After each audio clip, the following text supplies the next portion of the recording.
Good evening. This is CTV News for Thursday, October 26th. I'm Denise Douglas. And I'm Byron Scott. Thank you for joining us tonight. Well, the president declares opioid use a national public emergency.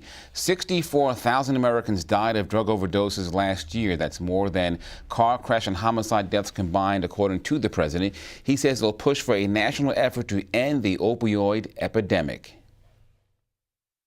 Overdoses are driven by a massive increase in addiction to prescription painkillers, heroin, and other opioids.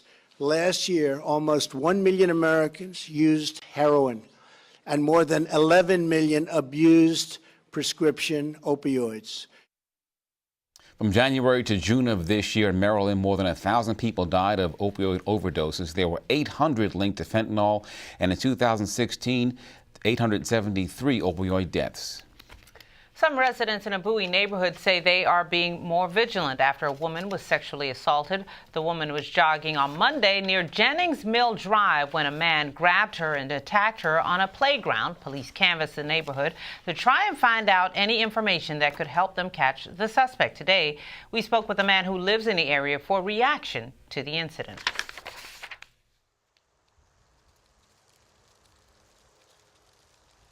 Well, it was a surprise. I walk the streets just about every day, you know, just getting exercise.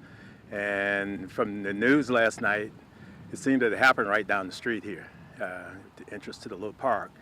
I don't see any real high crime or really any crime at all as I walk these streets every day. We use burglar alarms. I caution my wife all the time about going in and out of the garage, making sure the garage door is closed and things like that.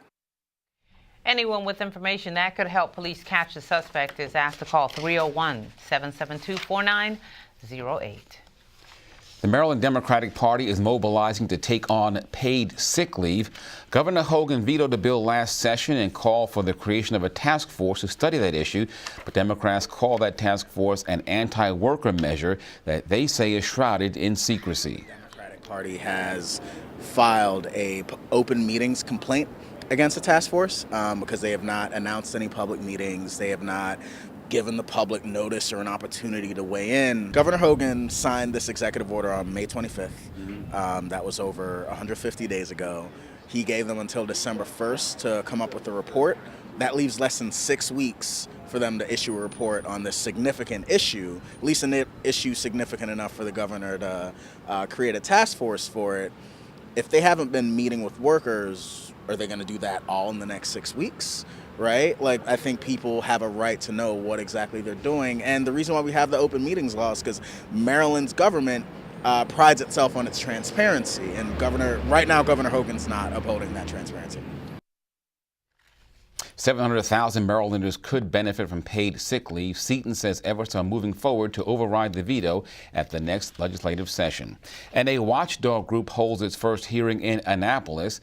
The Maryland Financial Consumer Protection Commission monitors and reports on potential and actual changes to federal financial laws.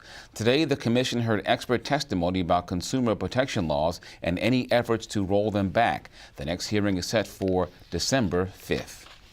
Well, Marylanders will have to dig deeper in their pockets to pay for health care. The State Insurance Administration has approved the rate increase for individuals enrolled in silver plans through the Maryland Health Benefit Exchange. The hikes for Care First and Kaiser range from 43% to 58%. Congressman Steny Hoyer says the hikes are unacceptable and blames the Trump administration. However, as Commissioner Al Redmer explains, not everyone is impacted. There are two subsidies that come from the federal government. One is a premium subsidy that helps folks pay for the premiums of the products that they buy.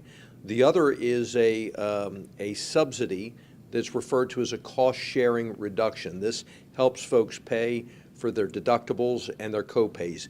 That is the only subsidy that has been affected by changes coming from the federal government. The premium subsidy is not going to go away. It's not going to change. As a matter of fact, for those folks that are on the silver plan that are going to see an increase in premium, they should see an increased subsidy that will offset most, if not all, of these premium increases. About 96,000 Marylanders expected to enroll in silver plans next year would be affected by that increase.